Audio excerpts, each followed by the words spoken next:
And in the upcoming video, I'm here to present to you the newest addition to HumanWare's Braille products, the Brailliant Braille display. This Braille display comes in multiple sizes of 32, 40, or 80 cells, and I will demonstrate to you the hardware of the device, along with the benefits of using Braille with today's modern technology.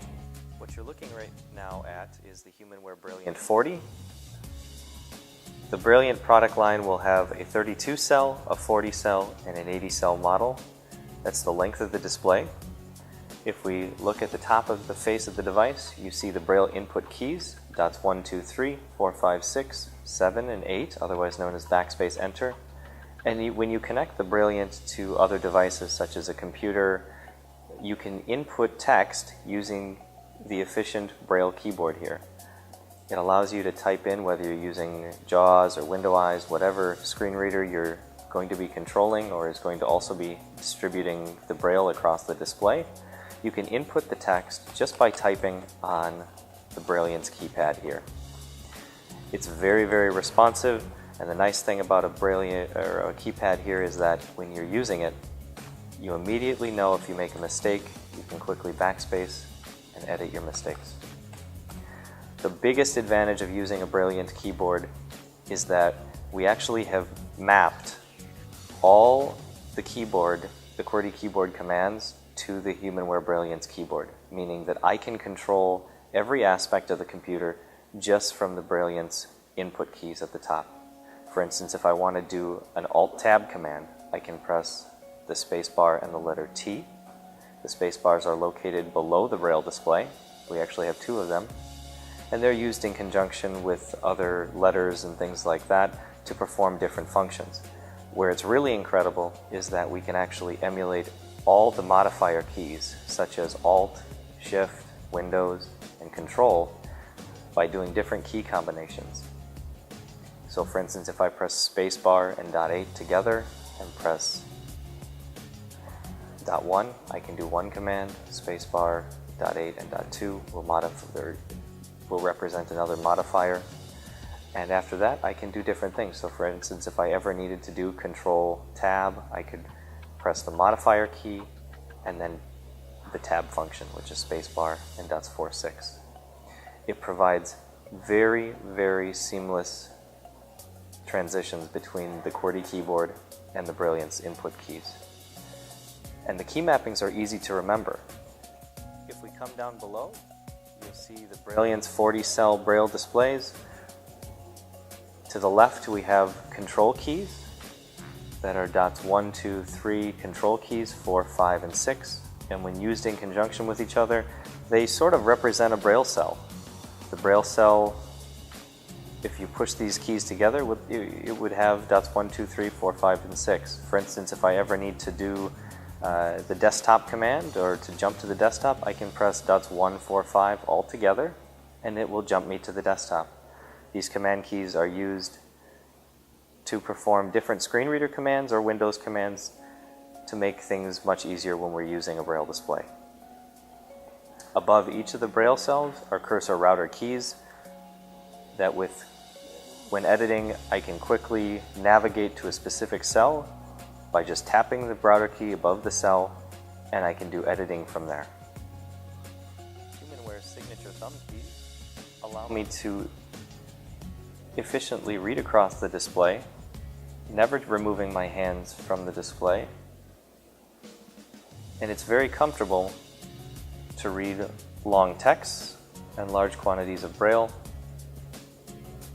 If it's uncomfortable to read Braille, you as the user will not want to spend much time reading this. The signature thumb keys allow for a comfortable reading experience. So as I said, when a Brailliant Braille display is connected to another device, like a computer running a screen reader, it functions both as an input and an output device, meaning that I can input text into this computer running JAWS, or I can receive whatever JAWS speaks out on the Braille display. So in this example, I'm connected with Microsoft Word, and I'm just going to type in, "Wow, this is easy to type on this keyboard." But using my Braille, I can go back and notice that I forgot to type an or a Y on easy. So what I can do is position myself using the cursor router keys above the display cell after the S of easy, or EAS. I can put my cursor there and easily add the Y. Because I'm using Braille, I could have missed it if I was using just the JAWS, if I was listening to the screen reader, but because I'm using Braille and I can actually read the display myself, I was able to notice that I forgot that letter. Another benefit of using a Brailliant would be in an application like Microsoft Excel. In this case, I've got an example of a spreadsheet here, which is an expense report, and I'm currently positioned. I can read on my Braille display that I'm in cell D6, and it says there's a trip to Little Rock, Arkansas.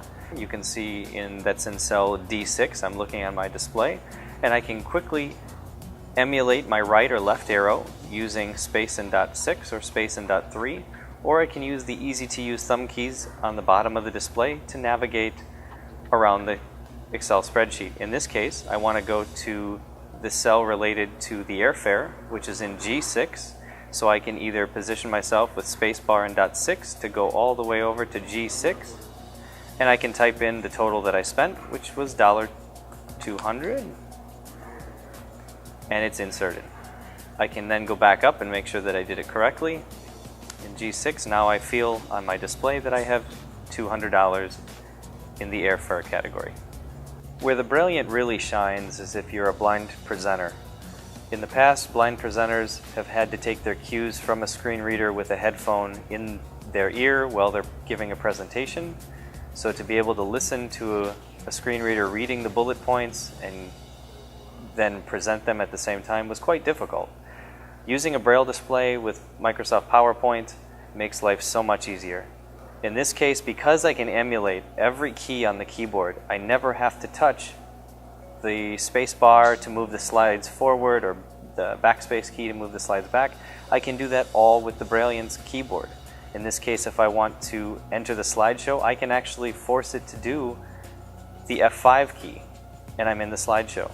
I can now press the space bar to move forward, the backspace to move back, and I can notice exactly what slide I'm on, and I can see all the bullet points changing in the actual Brailliant.